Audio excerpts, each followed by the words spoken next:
All you homeowners have unique needs. Some feel the need to paint their door a vibrant shade of blue. Others have the need to decorate their bathroom with fish, anchors, and other nautical items. And because each homeowner has unique needs, Geico helps you get the right coverage for your home and what's in it. That way, you get exactly what's right for you, even if your needs are unique. Get more with Geico. Welcome, welcome, welcome. This is Keeping It Real on Purpose, and I am your host, Edna White. Thank you for being here today, because you could be anywhere in the world, but you're here today with us. And today, my special guest is none other than Nicole Payne. And she's going to talk a little bit about what she does, but I'm excited to talk about it because we're going to be talking about diversity, equity, and inclusion. The real equity. Diversity, equity, inclusion. Okay. So thank you for being here. Well, I am really excited about being here because I think there's so much change that needs to happen in our workplace. Yes. And talking about job loss in a way around diversity, equity, I like to say accessibility and belonging. And I'll explain why I like to take inclusion out if you'd like me to. Oh, yes. By all means. I'm a lifelong learner, and I love that. Yes, let's go. So tell us about what you do, and then let's get into that, right? And jump in. So what I do is I'm really a belonging expert, which means I study a couple of things. I study diversity through an accessibility lens. Accessibility isn't always disability, but it can also include women's health, which is menstruation, maternity, and menopause. And we don't address that enough in the workplace. I also study how people learn their personality and learn how to belong in community. Okay. So if you're not knowing how to connect and communicate in community, you're going to have conflict. So how do you resolve that conflict? So this is really a conflict resolution modality, so you can have the belonging you desire in your workplace, in your romantic relationships, in your partnerships. But I mostly focus on the workplace. So I'm more of a consultant for the workplace, but I do have trainings for individual people so they can understand how they can navigate the world better. Right. And I know belonging is a great, piece of who we are as humans. We need to belong. Right. So tell me how this fits in with diversity. So I'm going to first go back to inclusion. Why I don't like the word inclusion. Okay. So, because I really want to hit that. Okay. I think so. It's like when you're playing sports and they go, I'm going to pick you. I'm going to pick you. Oh, okay. You're included. That's why I don't like it. I like belonging, because when you're belonging, you're like, oh, I feel welcomed. I feel welcome. There was no, I'm the last choice, or I have to choose you because you're a DEI. Yes. So that's why I don't like that. The other reason I add accessibility in is because a lot of times when we leave out accessibility, we're really leaving out, like I just talked about, menstruation, maternity, menopause. The hardest hit population around unemployment are people with disabilities have a 2 times higher unemployment. That's according to the CDC. And the highest hit population are Black men. So if you're leaving out accessibility, you're really struggling with really handling the diversity around race. So this is really important to start looking at accessibility. Now, accessibility usually falls under the category of disability, but however, it can fall under other categories, and it really has to do with safety in the workplace. Right. Okay. So, because if you don't have a safe workplace, it's not accessible. And that then goes into equity, which there's a difference between equal and equity. Yes. And so if we really want to hear we really want to hear about equal, you can never be equal. A man can never be equal with a woman over menstruation or maternity or menopause. I mean, we can try with menstruation, but I don't think they're going to want to do that. I don't think it's going to work. And they're not going to like it. You're right. So what can we do to provide equity? Why don't we have menstruation days? Why do women have to use their sick days? Or why do they have to say, I have to call in sick because I am so, bent over? Well, and people go, well, that's not fair. Well, or they're going to take advantage of it. Most women are not going to take advantage of it. I'm going to tell you that right now. If you talk to most women, they're going to use it when they absolutely have to. Yeah. Women. Yes, absolutely. I'm going to ask you something. Did your mama teach you to be resilient? Absolutely. So why would we take advantage of that? If we need it, why not give it to us? Yes. That's good. So what would you call it now? So would you call it diversity, equity, and I what? call How it would you put it now? DEAB, diversity, equity, accessibility, and belonging. Oh, I love that. I love it. I'm writing that down. I love Because it. when I'm with you right now, I don't want to include you. I want to belong with you because Right. you're awesome. Exactly. Exactly. That's so good. That's so, so, so good. So now talk about my diversity part. So diversity really has to do with bringing. So accessibility can fall under the disability can fall under diversity, but it's really become a place of people using it under race, under gender, under LGBTQ, and really we're all diverse people. However, Mm-hmm. this Mm-hmm. was given to help people who are not given the same equal opportunity based on judgments. Okay. And it's also based on your talents. Because when you have a diverse population and create that belonging environment, you know what you're Right. going to have? More inventions. You're Right. going to have Absolutely. more problem Absolutely. solving, more creativity, There you and you are go. going to learn from each other. I got to tell you, if you're only hanging out with one particular race, you're boring. You're not going to learn anything. No, no, no.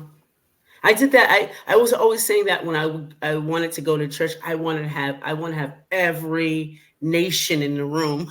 Yeah. I did. I was like, I want to see the whole nation in the room. I don't want to be because and I know you know this from your studies, being the only Black woman in the room is not a comfortable feeling. It's just not. It's just not. And being around the same people, your same race, you're not getting the fullness of, what you could get if you were in different places. I know just traveling gives that to me, gives that like, oh yeah, this is, you learn new things. You learn about cultures, you learn about, even things, the way we handle things. Yes. And I'll tell you, I went to China one time, and I one of my students was walking around in sneakers, look a little raggedy. I was like, "Why are you still wearing those sneakers? Go buy some more." He said, "Why? I only have 2 feet. These are fine until my toe comes through it." Now, talking to somebody from New York, I got like 4 or 5 pairs. Like, what are you talking about? Uh-huh. And it made me more conscious. He's right, and I became a minimalist right then and there. I was like, Mhm. okay, don't need all that stuff, Yeah. and he's right. He was right. So it gives you that belonging because you understand. Yeah. Because you're listening. You're Yes, listening to that person. It's like eating the same food. Why would you want to eat the same food every day? girl, bye. I know So you right. I mean, and I gotta tell you, so I don't fully understand, but my town is not a very big Jewish town. I Yeah. found out my family hid that they were Jewish. Yes. And so what happened was I don't really get the Jewish experience because there's not a Right. lot of Jews around here. Right. And it can make it really challenging. It And can. so I've talked to people. I actually was talking to a woman, and she was from a small town here, and she was Black, or she is Black. And I said to her, I said, "How's it going there?" She came from Florida. She goes, "It's going good." I said, "No, be honest with me." We talked a little bit, and she says, "I don't want to be the token Black person here. I'm the only Black No, it's person." not fun. And I said, "I knew it." I was like, "I'm trying It's to not create a fun. safe place so you can actually speak it out, Yeah, because it's not you fun. need to be able to It's not. speak it out." Yeah, it's not fun. No, It's it's not not. fun at No. all. In the workplace, it's challenging, very challenging to be that one. You know, and I know when you're talking, and this here's I want to get to this because you said something pre-show that I really love. The difference between race, what it means to have race. Because I was always challenging the job that I was on. I was like, do you understand what race is different, from being African American? You understand that, right? They're like, what? They Mhm. were like, "What?" I said, "Yeah, you understand that, though. I just want you to know." They didn't. They couldn't understand. No, that's not true. I was like, "Oh, oh." I didn't answer them, but I was like, "Oh." So explain what race really is. Race is your identity. Race is where you come from. Mm-hmm. Culture is different. Yeah. So, for example, I am in Oregon. I have a whole different culture in the Pacific Yes, whole Northwest different culture. Yeah. than you Mhm. have in New York. Yeah. Trust Yeah. me. If Yeah. you've been to the Pacific Northwest in New York, you're going to know that cultures are completely different. Completely different. So It's completely different.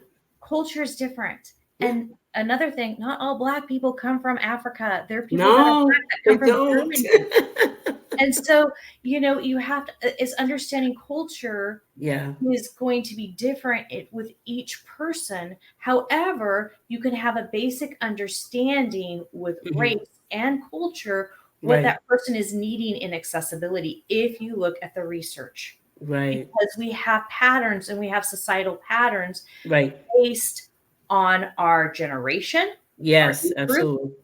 based on our race, and Mhm. based on our culture. And if you Yep. can learn those patterns, you can have a base understanding of where people are coming from and have compassion and be trauma informed. And I think that's what's really missing, first of all, from the training that has to do with DEI. I think that piece that you just announced to the world is missing because they lump everything together. And again, it's like I was thinking when you were saying this about belonging and accessibility, and me not wanting to be the only Black person, it is like affirmative action. Okay, I have to pick you because this rule is there. I have to pick you. And it's not to say you're going to have you're not going to have a great experience. You're just not. You're just No. not. Well, and It's so not that's gonna why be I good. developed this training, because I saw that. I can't tell you how I've sat in rooms where they said, I'm a Black woman here. I've come to change the dynamics. They knew and they hired me and they won't listen to me. Yeah, I can't hear. here I you can't go. tell you. I was one of those. Yep. They hide. Yes, I know. I How feel many it. times have you heard the white women and the Black women are divided and the Yes, white women are standing, or even the division, because people don't understand? They're not yes, trauma informed. So yes. I really sat down, and when I wrote this program, I said, how can I do this in a way that's the most honoring to everyone Yeah. so that we can create success, because HR doesn't know how to deal with this. No, So they have a that's when checklist. They they have a have a checklist. checklist, and Mhm. this can give you the checklist on a basic level. I mean, Yes. it's not 100% accurate because people are Right. people, they're different, Yes.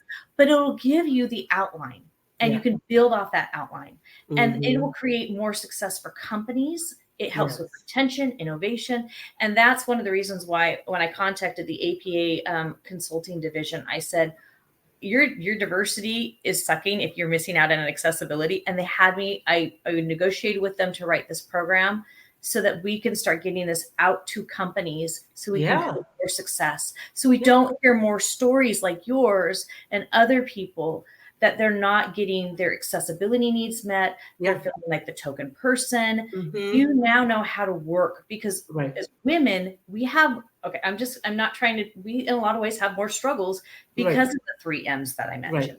Sure. No, I understand. And Yeah. I'm gonna tell you this is I worked through the George Floyd thing. So they couldn't understand that I thought of that could be my kid. That could be my friend's kid. That could be my nephew. And it impacted me. I would not watch the news because every time I did, and I'm getting chills now, I would bawl. I would completely cry. And it just brought and I didn't live through an era where, I saw, I think I heard the N word, like when I first came around all blacks, because when I came, culture shock, when I came from Alabama to New York, I was in an all white Jewish area, culture shock. I got braids, the only braids everybody ever knew, Yeah. and everybody was touching my hair. They were like, touching my skin. It was this whole shock to people. But then when the N word I never heard until I came around I went to an all black school. I was like, they were like, are you black?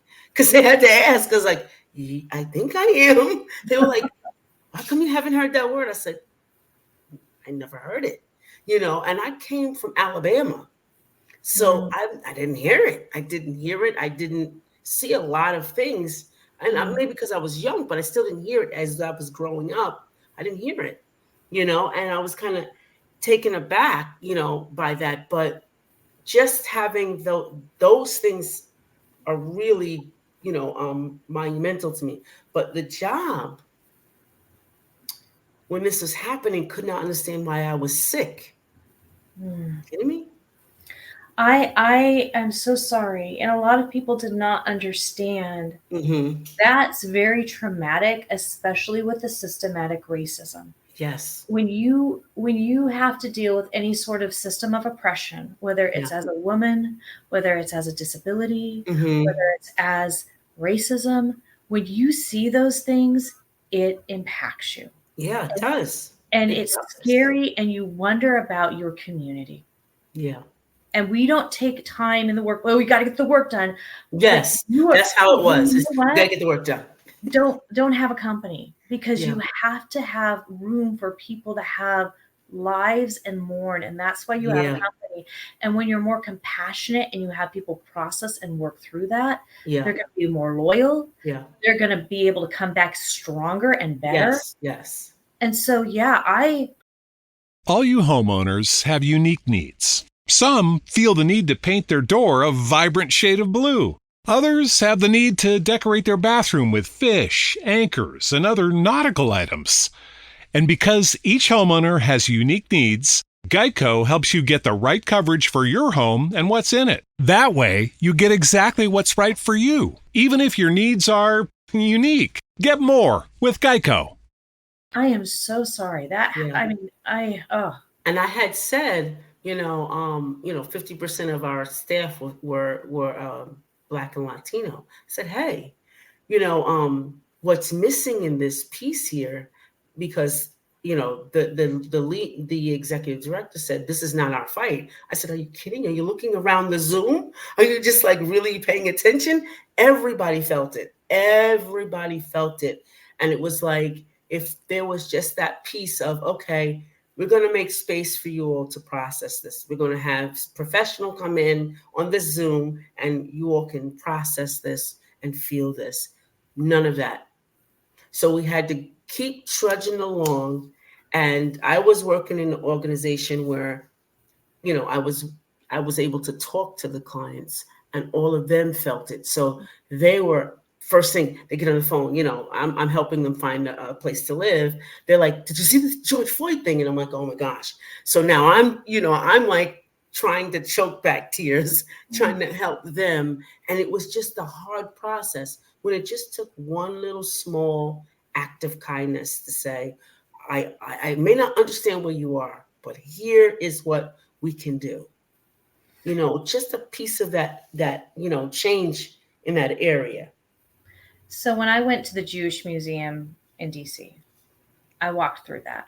And I got to this place and I started wailing. Yeah. I could not. I've done that. Yes. I watched all these people walk around. Yeah. And have nothing. And I said, how can you do that? Yes. I've been to the Civil Rights Museum. Yeah. I've been to where Dr. King was. Yeah, I've been there. And I was crying. I was crying the whole time. I could feel it, right? You can feel it. Feel it. Like, you could feel it. I'm choking up and I'm crying. Like, how can you just walk around like it's normal? It's not. It's normal. It's not. And these are the things that when we take away the time to process that, we're taking away our humanity. Yes. And then you're taking away the humanity of the business. Mm-hmm. You're also taking away the humanity of the business. And what makes the business really thrive is that humanity piece. That's right. Because that humanity piece is what's connecting you to your consumers. Mm-hmm. Mm-hmm. And that's very important. I don't care if you're in Fortune 500, if you're your corporate world, if you're a nonprofit, if you're a small business, I don't care. That humanity piece has to stay intact. Why do you think barbershops are around forever? There's that humanity piece there. They're in there talking about everything. Yeah. So I remember the Civil Rights Museum and being in that room and looking at that room. Yes. And a woman was standing next to me and she ran out bawling. Yeah. I was crying the whole time. Yeah, I was crying the whole time. I was just like, oh my gosh. And so I've taken some opportunities because I grew up in the Pacific Northwest to go visit the South to learn. Mhm. Because I didn't grow up with that. My uncle Yeah, was me too. Exactly. yeah, Exactly. my uncle was half black, half Japanese, and he would bring home trailblazers. And so my experience, I actually have a funny story about this. My mom was playing "Here Comes the Bride," and she couldn't see what over the trailblazers, Right. and so she played for the wrong aunt. And all of a sudden, she saw these, shoulders going up and down. So, yeah. So I mean, my idea of culture was completely a little different, and so I wanted Yes. to learn more. I wanted to understand Right. Right. because I don't think we take enough time to understand No. what it's like to be in that other person's shoes. I've been to No. in Atlanta, Georgia. There's a museum called the Human Rights Museum. Yeah, I've been there. Yep. Hmm. Really recommend people go there. Yeah, they have to go there because that kind of changed everything for me. Like again, I didn't grow up in that era. Yeah. I saw it on television when I got older, and I'm like, and I absorbed myself into it. But I was like, I made sure that I'm going to go down there. I'm going to go. But when I went, I was so emotional. I was like, ooh, this is heavy. Even when I went to Greece, when I went to Italy, and I went into one of those that big, well, I don't know what it's called. But it's the big thing that where they had the Chapel? jousting and everything. Oh, I was in tears. I was like, "Don't you feel that?" yeah, yeah. It's like heavy. It's heavy. It's heavy. Yeah. It's heavy. And the humanity part, I'm glad I feel that way. I will tell you, as we're talking about diversity, equity, accessibility, and belonging, another portion of it is to be able to be, if you're not, be open. Because, you know what I'm saying? Like, if you don't understand, because I had a manager that said, well, I'm an entitled white man. And that was his excuse not to understand. Ooh, okay. So I don't understand that. But that was his statement every time I tried to, as I'm processing all of these things that are going on. And I know in your position too, you advocate for change. So I'm advocating for change on housing bills and housing legislation. And I'm saying this piece doesn't belong there because this kind of gives you some dissected information. So I was arguing a question that was being asked of a person who would call in and ask, hey, I'm looking for housing. So they would put them on with somebody that kind of gives them, I forgot what it's called, but like they ask them questions, right? So one question was, well, two questions. One was, have you ever gone to prison? And the other one is, have you ever gone to jail? Well, if someone's in the street coming home from jail, and or just living in the streets, do you think they would answer those questions? Probably not. They would probably tell you a lie. And if they answer the question, they would probably be X'd out. So what are you trying to prove with those two questions? Well, we also have to understand how our jails are set up. They're set up. History shows. Yes. And this impacts workplace. History shows that if you didn't look right, whether it was disability or color, you get picked up and thrown in jail. Right. Exactly. That's what history shows. I actually wrote the history of disability, and the people that have been tormented the most are people of color and people with disabilities because they could sterilize you also. Oh, absolutely. So there's a commonality here, and this is a commonality why we also need to bond in this. Yes. Because you cannot. So that system has not really changed in training our police. Our police are not trauma informed. No. And I recently saw something of them going after a deaf Black man because the Black man didn't know how to respond. Well, he's deaf. Hello. Right. Exactly. And so there's a great show out there. I think it was called Trial 4. It was on Netflix for a while. And I think his name is Sean Ellis. Yeah. Did you see it? No, I didn't. Oh, fabulous. Because it proves the point that, so he was a young man buying diapers a young Black man, and he had a stutter. The white officers were doing criminal activities, murdered their buddy, and tried to blame it on him. This was in Massachusetts. Wow. And he now is a public speaker, and it took him 22 years to get the conviction. Yeah. Yeah. I didn't see the movie, but I've read the story. Yeah. Amazing. And what people don't understand is that's an accessibility thing. Yeah. Police officers saw him weak because of that stutter. Yep. That's one of the reasons they picked on him, young and had a stutter. And when we understand the thing around disabilities, and you understand these layers of systems that we have to go against, right, it really is impactful to understand how people have to fight twice as hard or fight against being picked on. Right. And I think it's more than bullying. I think it's more targeted. Yeah. Like you're talking about, it's targeted.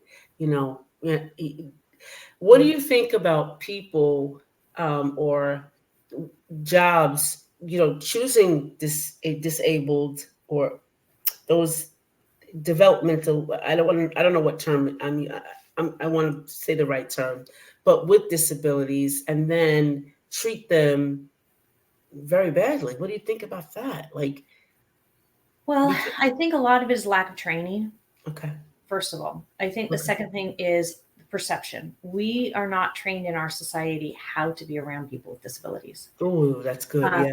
That's good. So I had a neighbor. That's good. And he had a visible disability. So there's a difference between visible and invisible. This also plays a factor. Right. Visible disability. And he would not engage really with any of us. Well, I got the neighbor kids to give him stickers. And by the time I was done, he was trying to look at my phone and including himself in to want to know what was going on with the pictures on my phone. Before that, he wouldn't include himself. He would isolate himself because he wasn't included. Right. So a lot of it is, and I wanted the children to learn what it was like to be around someone with a visible disability. I was very fortunate. My aunt had a visible disability. I have an invisible disability. Right. So a lot of it is lack of training to understand how to work with people. Right. I talked on a podcast with an autistic man. He says, I can't work with people. I said, no, it's a combo. People don't know how to work with us a lot of times. Right. A lack of training.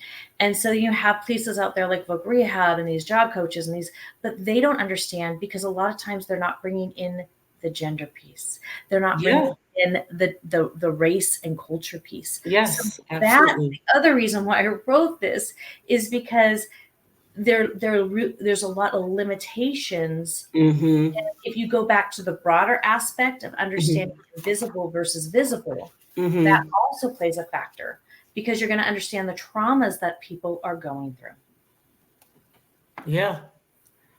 And I don't think they want to take the time to do that. But again, it's hard to build something or change, like what you're doing, if it's built on something that's totally like a lie. Like it just totally, how do you fix that? Like how do you fix an organization that's, do you start from the beginning? You can't train people that don't want to understand, but doing it because they have to do it. And you can't change that. How do you change somebody's? So this is where it is. We have to change the word change. We have to know how people process the information. Second is we have to know willing. Third, you have to show the benefits or show why this is the best. So when you start to figure out people's language, you're able to say, this is why you need to do this. I talked with a gentleman once and he goes, I don't want to change. That's why I don't go to counseling. I said, what if it's not about change? What if it's about embracing your talents the way you're designed to and you're finding balance in your talents? And he goes, I like that. I could do that. So it's making it palatable so people are seeing we're all about ourselves. I'm going to tell you that right now. If it's not going to create a benefit for me or it's not going to be the best for me, I'm not going to do it. I don't want it. But if my brain already says that people with disabilities are bad or stupid or less than, I'm going to, but if I can be shown how much I can make more money, more profit, it's going to be better. And it's not going to take me as much time. I just have to learn these basic patterns. That's or good. that there's resources out there that can help me. Oh man. Yeah. And then those who aren't still willing, those aren't the ones you work with. You go to the ones that are willing. Because there's plenty out there who go, I really want to have the most successful business, and I want to hire the most talented people. And sometimes the most talented people are people of color, women, and people with disabilities. And I can tell you why, because we've had to learn a system. We've had to learn how to work with a system that will work with us. So we have to learn a way around it. That's why we're invented. Right. That makes sense. So we're removing the word change and we're putting what word? Balance. Balance. Like it. Learning how you process information, how you connect, how you communicate. Mm-hmm. Because when you're balanced and you have this way of understanding how the world works, we all process information differently. Now there's patterns to it. It's just like trees. Trees all need water. Their roots go into the ground. They're all have that same pattern. However, if we learn those patterns, we can learn how to be balanced in our patterns. And it doesn't matter if where the person's from, they're gonna still exhibit these patterns. It's just gonna be processed maybe a little bit differently. Yeah. And not only that, it's every person with a disability has these same patterns as well. So if you learn these patterns, easy to communicate, easy to resolve conflicts. Culture changes it just a tad bit, gender changes it just a tad bit, but there's still the same patterns of interpretation. Just like as a tree is still a tree, it just has changed where the trees can be planted based on sunlight, water, all those kinds of things. They still have the same patterns. Awesome. So with that note, I know that I am changing balance and I'm changing the word change to balance and DEI to diversity, equity, accessibility, and belonging. Yeah. And we want to thank you for that, Nicole. Thank you for that. It really, I have something new to add to my repertoire. I love it. Thank you so much for being here. Audience, you know who I am. I'm Edna White, your host, and my esteemed guest, Nicole Schur. And you'll see her around soon. But thank you for being here. This brings us to the end of the show. Bye for now.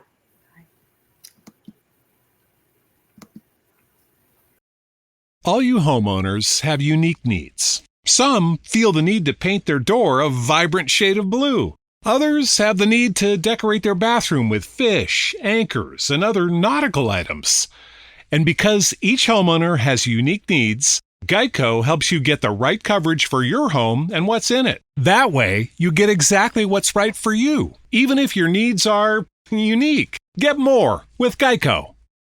At Arizona State University, we're bringing world-class education from our globally acclaimed faculty to you.